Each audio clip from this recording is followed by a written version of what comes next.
Anna Klepchukova.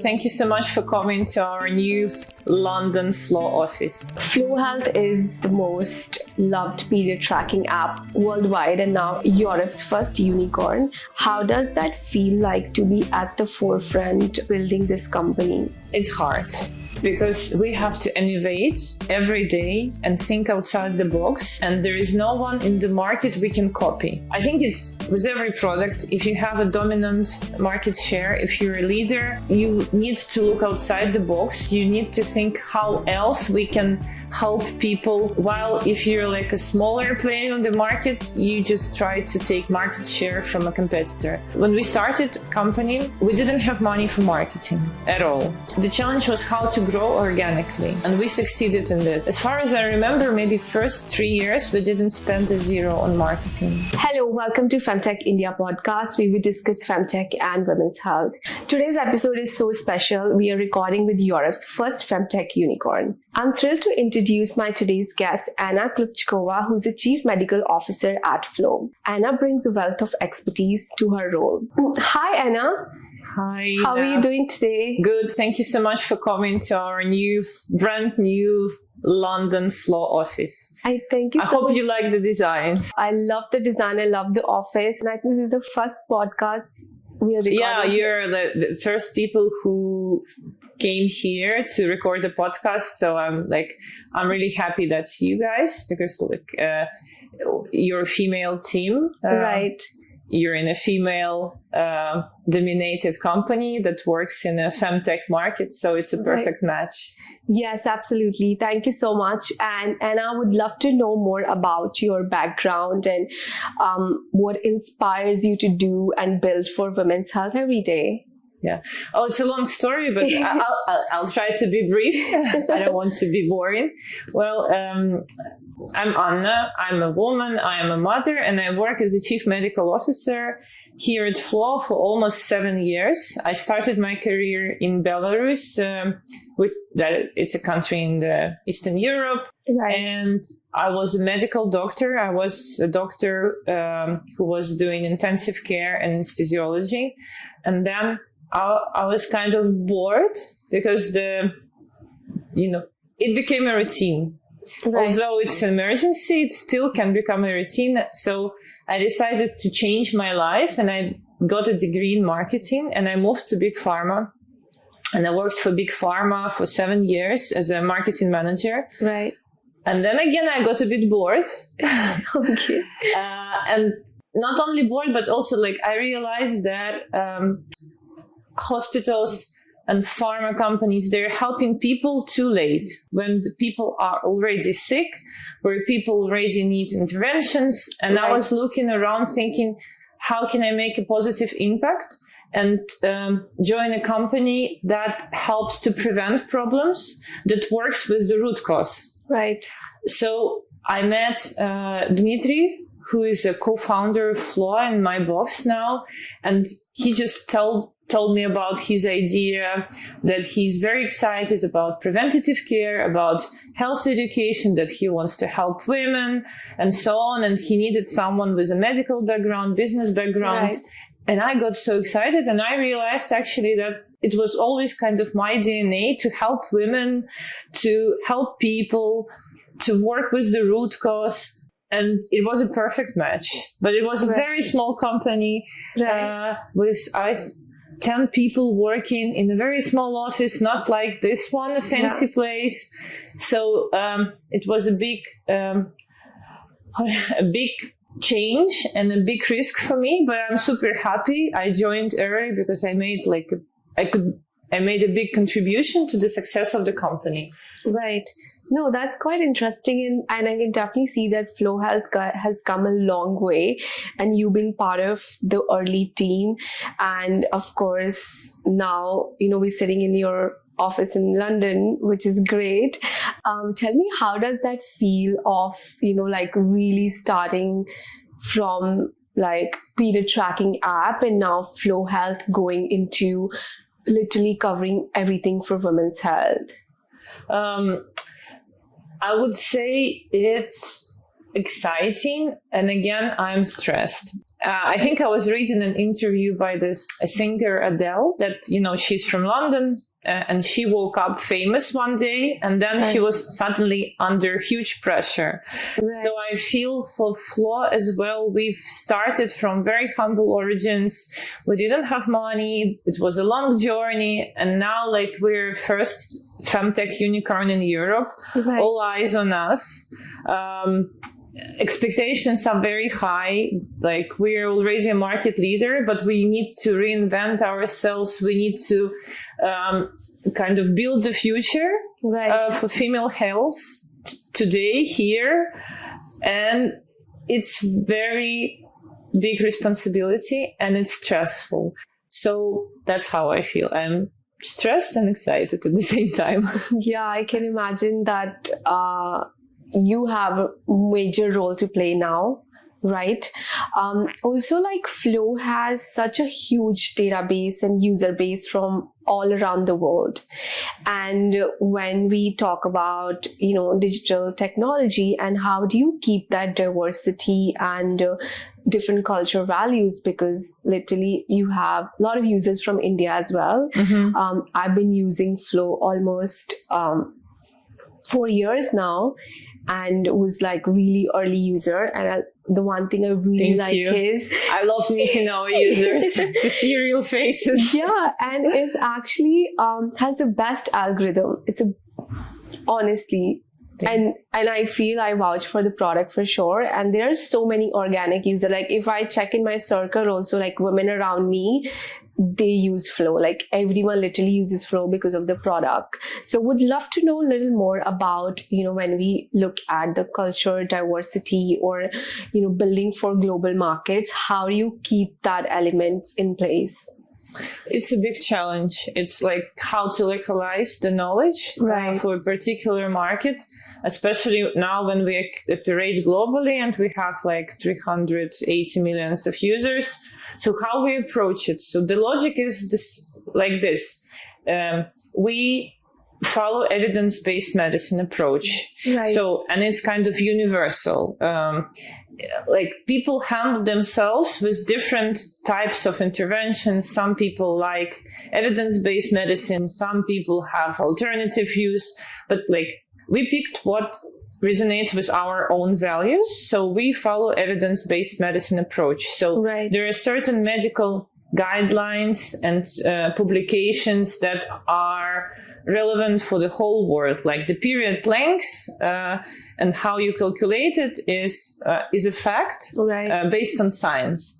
So we use evidence-based medical guidelines and science to provide information to women. Right. That's about what we say. How we say it, yes, that's a challenge, because how you phrase the same idea for different cultures is a huge challenge. And we have a localization team who tries to adapt the messages.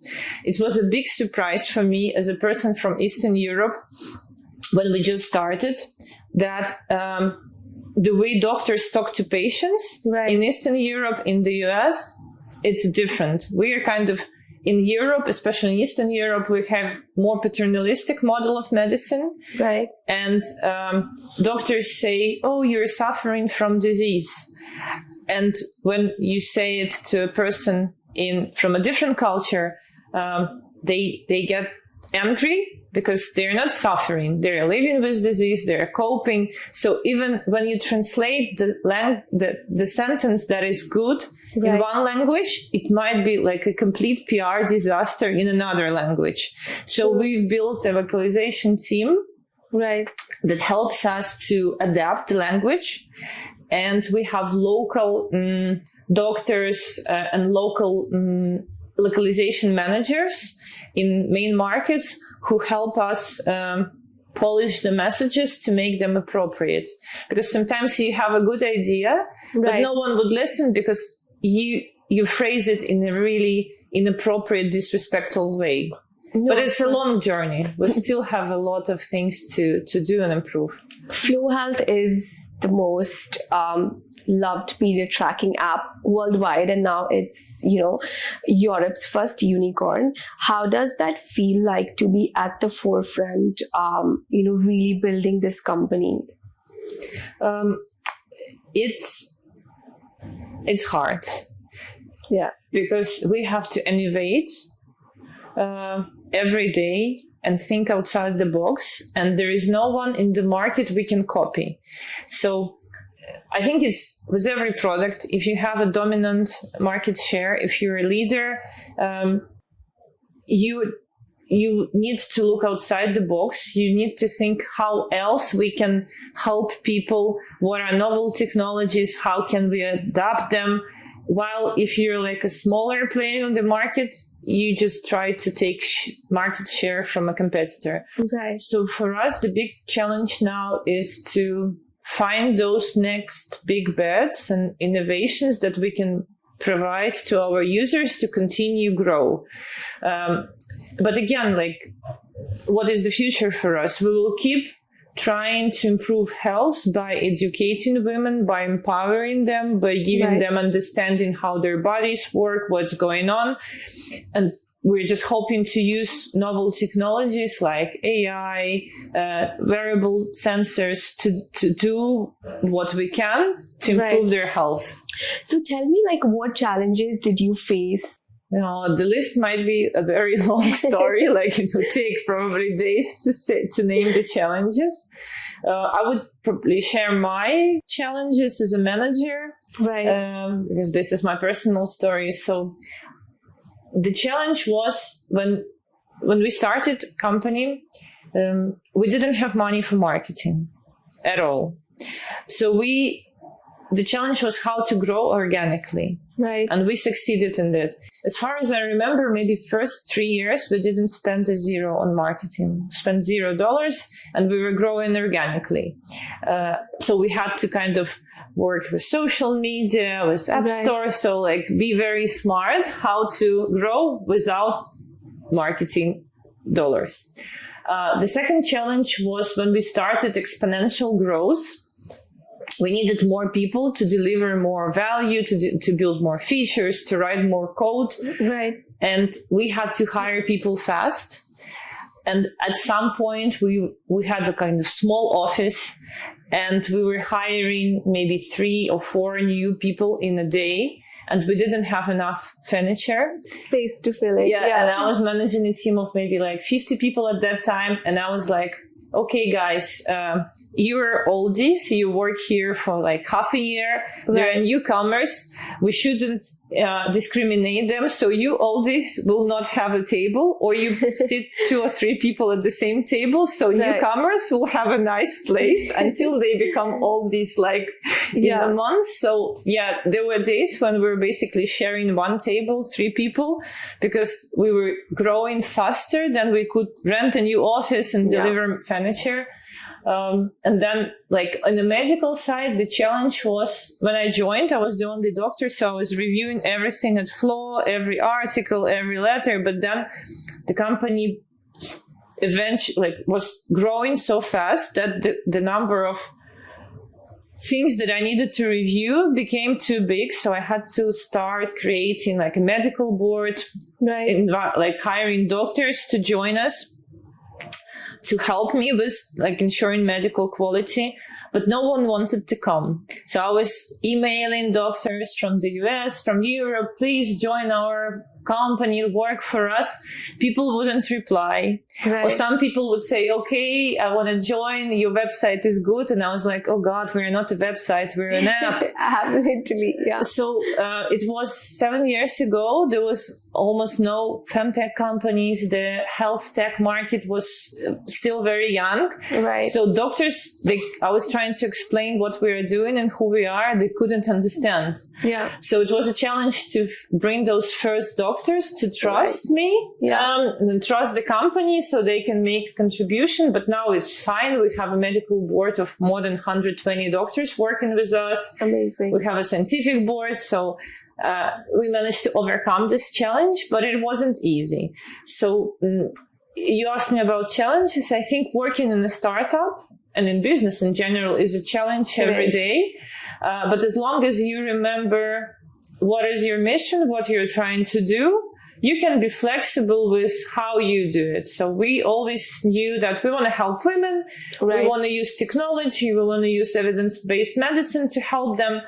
And then, like, whatever challenge comes, we just try to, you know, deal with it, overcome it. But it takes a lot of time and efforts. No, it does. And actually, we're always working towards the end goal. And that's what just keeps us moving, right? Like, why are we doing what we're doing? But I'm sure you are very proud of what you build now. I am. Yeah. So, Flo Health also made announcement, which is freemium for 1 billion Android users worldwide. That's a huge number. And tell me more about that, about your Pass On project.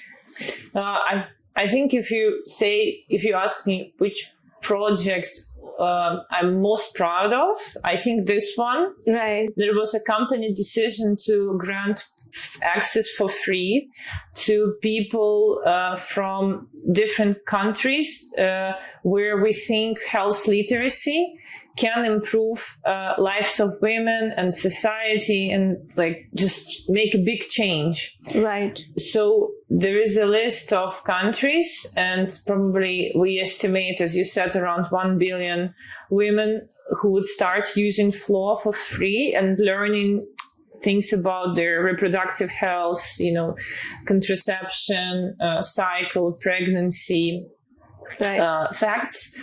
And India is one of those countries, as well as Ukraine, as well as Nigeria. So there are like more than 60 countries where we are planning to grant it. We already granted it for free. And I think that kind of, they say that reproductive health rights are basic human rights. Of course, yes. I think access to credible health-related information is also a human right.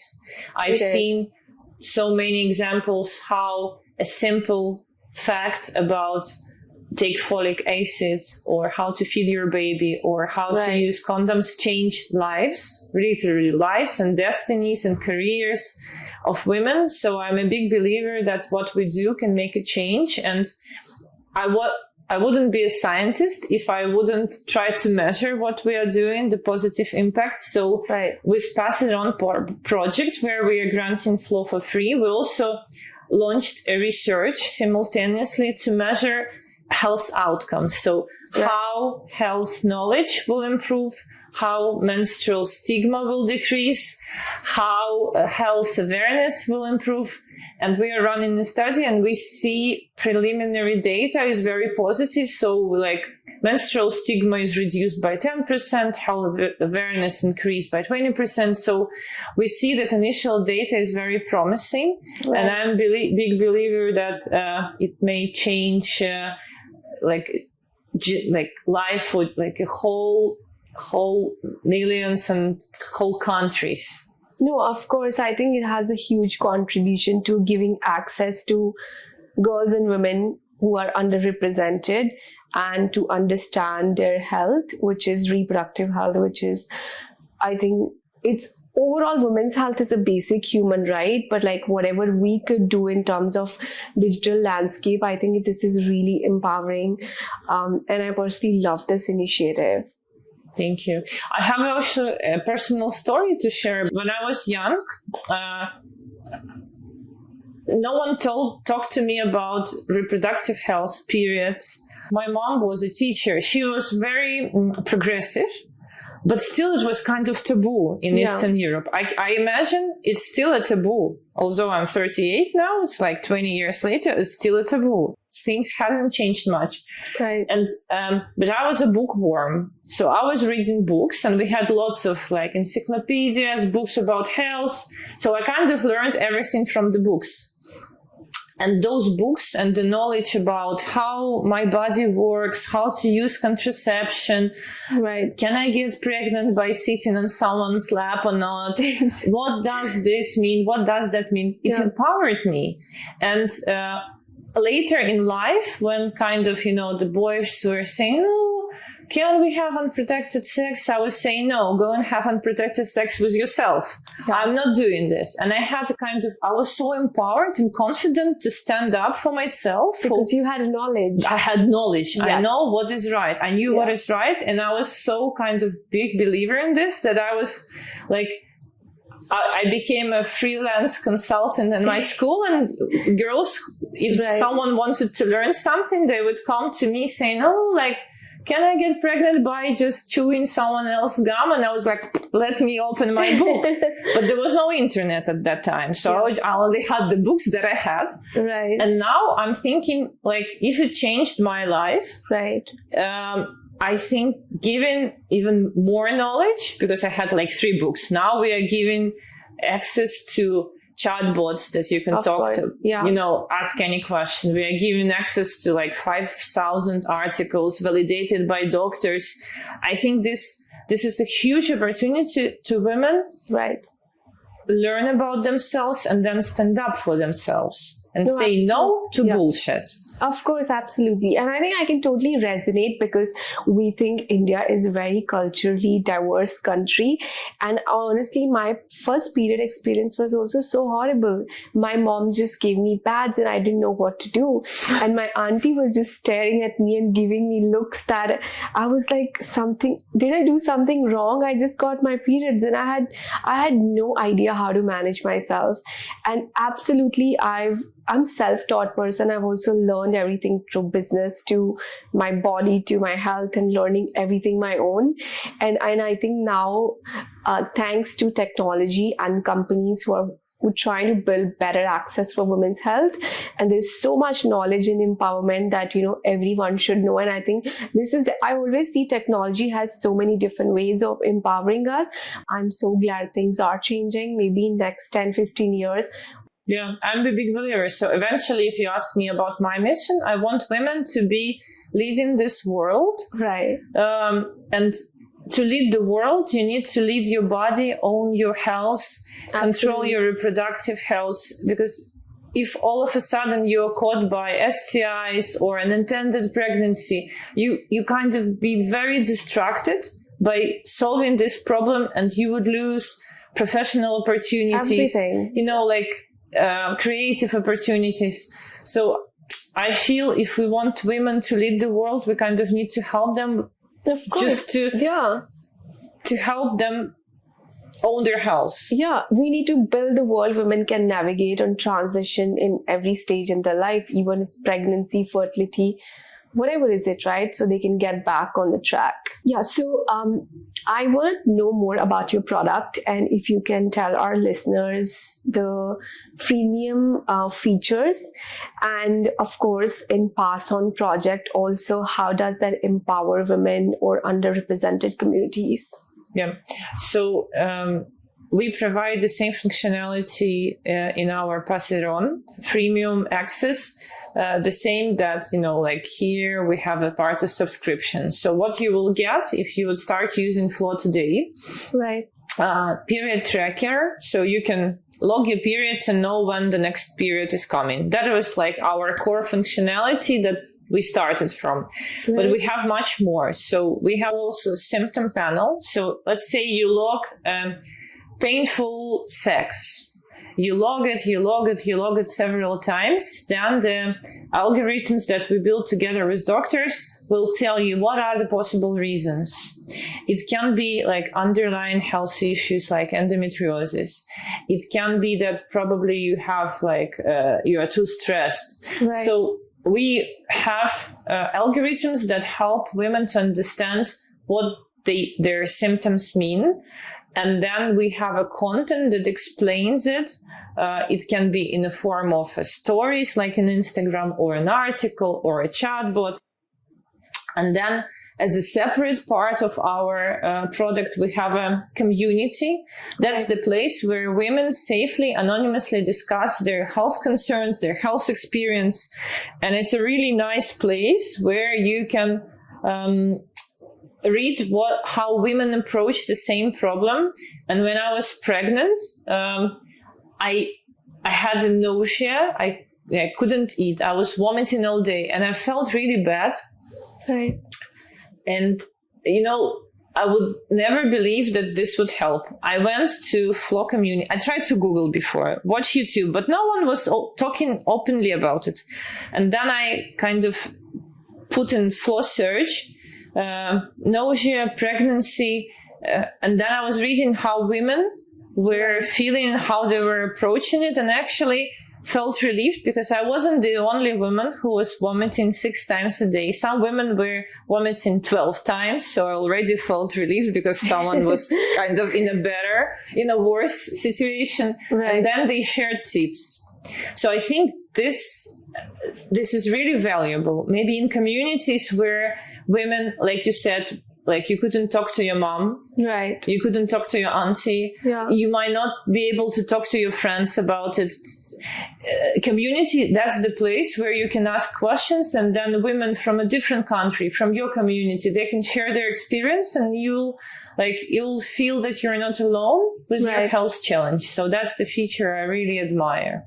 Right. I also like your feature where you can add your partner as well. Oh, yes. Yes. So I think, what's your take on, overall, I think, for women's health, we need to build that support system around, and your partner also needs to understand, even if you're going through your pregnancy journey or postpartum care. So what inspired you guys to add that feature, which is like adding your partner, and he could also maybe track your journey, like health journey? It's a journey. The partner bond is a journey. Right. We tried to build it. The idea that, that probably we should connect a partner with the Flo user, and maybe build a feature that a woman could inform her partner about her period phase or how she's feeling and so on. It was idea of 7 years old. Right. And 6 years ago, we tried to launch it. We did an MVP and we launched a pilot.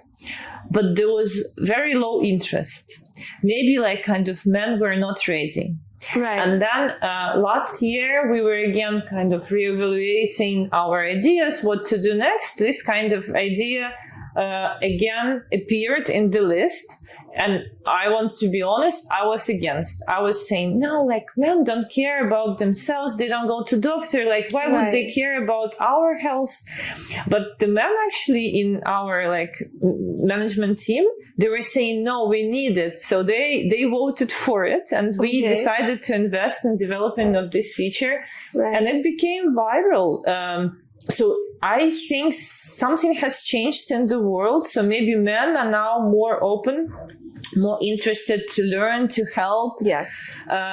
For me, it was a big learning that I was very rigid, but actually the world is better than I think. So now it's a really popular feature. We're kind of investing more in it. You already can share your symptoms, how you feel, and your partner can read more and understand what you're experiencing, what you're going through. So this is kind of helps to build better, closer relationship, because they would have more empathy. Of course, yeah. So let's see how this feature again will change the world. Yeah, no, I love that. It's really great. So what are the new innovations and features we can expect from Flo in future? Very, very exciting topic. Thank you for asking. I think we need to follow our mission. We need to introduce new things that may improve health education, health literacy, and just health in general for women globally. And we looked around and we realized that we have several gaps. So we definitely need to do more for women who are facing perimenopause and menopause. I think we started as a product for younger audience. Right. And then we now see that our users are getting older. Yeah. If you started Flo using when you were 40, now you're 47, 48, you might be already facing perimenopause symptoms, already entering menopause. So we want to expand and provide a better service for older groups of users. And then we there are two other things where we want to explore. Data from wearable devices. Since I think maybe since 3 years ago, we've seen emerge like a real raise in interest among users to wear smartwatch, smart rings, continuous glucose monitoring patches, saliva trackers, and so on. So I think women, especially like women over 30, they kind of want more control. They want devices that will measure objectively what they feel, how their bodies are working. And we see this trend, so we want to build more integration with wearable devices and use this data to provide insights, how reproductive health and sleep is connected, right? How your reproductive health and glucose levels are connected.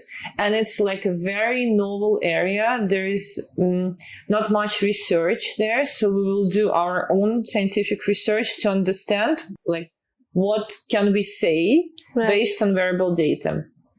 And the third area is AI. I think like everyone is talking about AI, large language models, and there is a lot of hype. But if we just take out the hype and like the bullshit from AI, it's still large language models provide unique opportunities to kind of make conversation with user empathetic.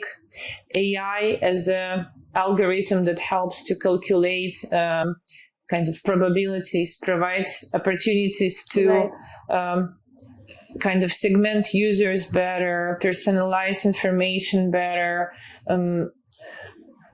find patterns that a human and a doctor couldn't find in data. So AI, large language models, that's an area where we are looking into how we can use it to improve health. And there comes a challenge, because how we can make it medically credible, trustworthy, and we would have to solve this challenge with my medical and research team.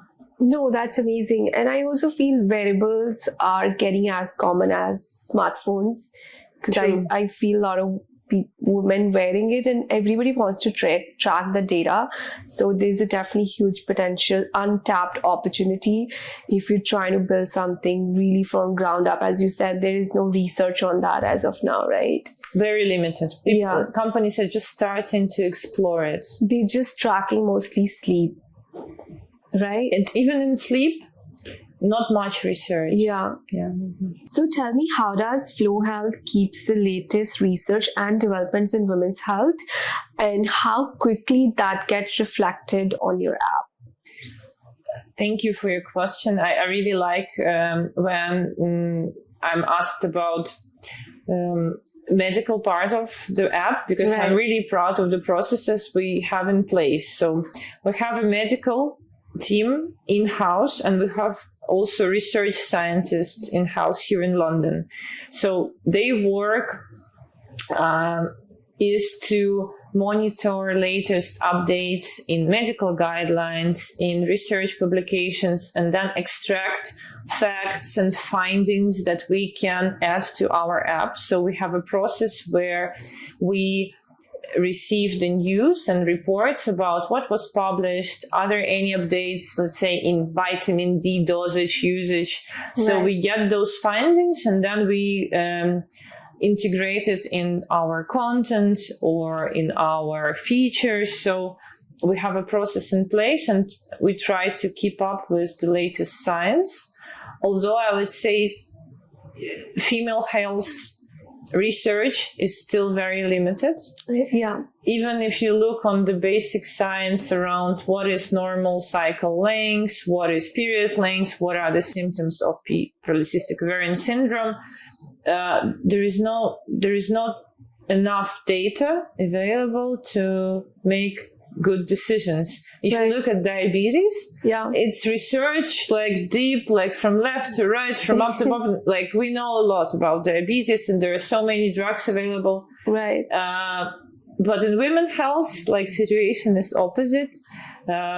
it's not much known about pregnancy. It's not much known about periods, endometriosis. So that's why we invest in our own science. So we try to collaborate with researchers from all over the world. Right. And because we have the biggest data set, self-reported data on women's health, researchers come to us and ask us, okay, we are trying to understand what is the most prevalent symptom of polycystic ovarian syndrome in India. Like we had research like this compared to US. Right.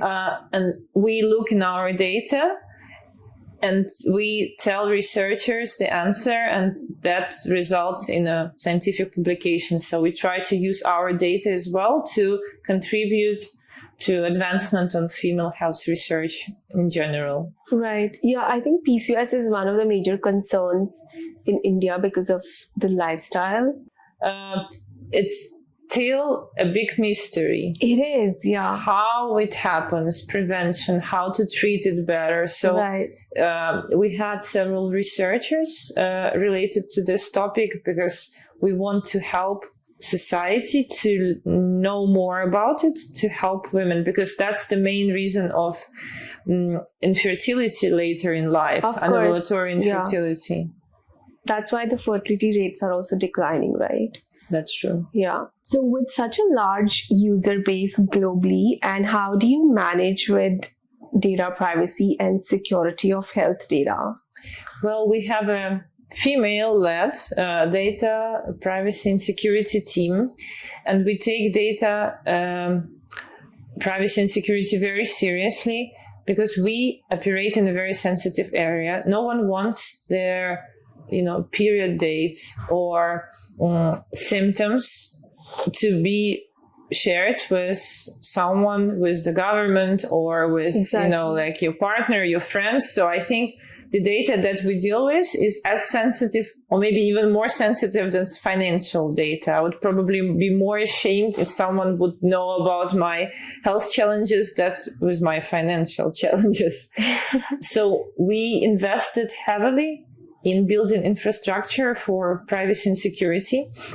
And we got to, I think we are the only female app and period tracking app that has dual ISO certification for privacy and security. So it means that we have very strict controls over how we deal with data and how we process it. We also have won an award for our anonymous mode. So that's the functionality that we built for women who want full security. So if you use this mode, no one, never in the world would get access to this data, even if, we will be pushed by government to do something with it. We can't trace it. So it was a mode that we developed as a reaction to concerns in the US market, based on their changes in legislation. So some women felt insecure. So we decided that we need to invest in building the mode that will help them have full control and full safety over their health data. No, that's amazing. So what's your vision for women's health overall, and will you continue to expand beyond reproductive health? Our vision is women's health needs to be improved. And we hope that we will probably live till a day where we will have as much knowledge about women's health and as much focus about women's health as of cardiovascular health and metabolic health and men's health. So, and we hope that we will make a contribution in this. And in terms of expansion, I think it's really hard to draw a line between reproductive health and other health. Like with PCOS, people with polycystic ovarian syndrome, they face challenges with fertility, but also they have higher risks of getting stroke or diabetes and so on. So we kind of think about natural expansions in the areas outside reproductive health, because, bad sleep, bad nutrition impacts your reproductive health, and bad reproductive health impacts your other areas of health. So Right. we already expanded from just period tracking app into health and wellness tracking app, into educational business. So we would want to expand more and serve more women and help them not only with reproductive health problem, but with wellness problem.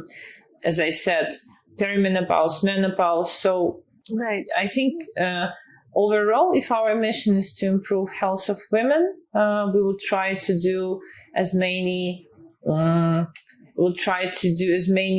projects as possible in as many areas as possible to keep doing what we are doing. No, that sounds exciting. What excites you though the most? What excites me most? Novel technologies. I think data. As I said, we have already the biggest self-reported data set on women's health. And for me, as a doctor, as a scientist, I feel it's kind of a pile of gold we're sitting on, and not from revenue perspective, Right. from scientific perspective.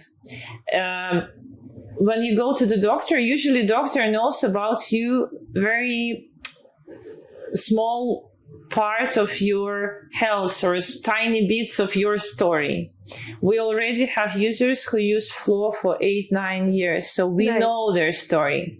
We could integrate with electronic health record, wearable data. Imagine we would be kind of a tool or a place or a partner who knows everything and Right. who can tell you, okay, you're expecting a problem because, 6 years you had recurrent headaches. You might this is the reason why. Stop drinking too much coffee. Or we see you're not Right. sleeping well because you're doing this wrong. So I'm mostly excited about that now with the rise of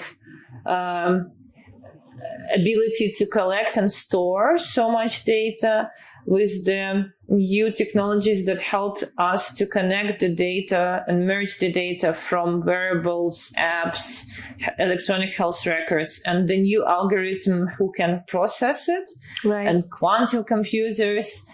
So this is very exciting for me as a doctor and a scientist. So we will be able to provide much better care, not only as a Flo as a company, but the whole Overall, industry, yeah. health tech, I believe may make a revolution. The story with medicine. There have been several revolutions in medicine that changed dramatically the landscape of healthcare, like anesthesia. So when Right. anesthesia was invented, doctors could operate, could Right. start operating, and people were not dying, stopped dying. You couldn't do heart surgery 2 Right. centuries ago because Yeah. there was no anesthesia. Then antibiotics, people stopped dying because of infections. Right. Tuberculosis is not big. It's still a big issue in some parts of the world, but it's not kind of killing so much people as it used to be, and people can survive all sorts of infections. Right. And I think real world data, AI, wearables, electronic health records, it's a thing that may lead to another revolution in healthcare, where people might not need a doctor. They might have an AI assistant who will help them Right. solve their health challenges. So the future is very exciting. Well, let's try not die before it happens. Yeah, hopefully. It's quite exciting. There's a lot of happening, and I'm very excited about the AI as well, how it's going to contribute to health overall. True, Right? that's true. Yeah, so it can really help broaden the impact and really serve communities.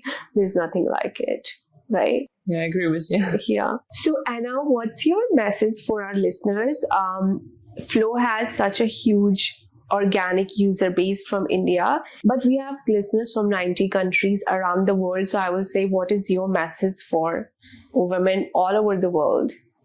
I think my message is the future is bright, and technology that we're building may make this future is bright, even brighter.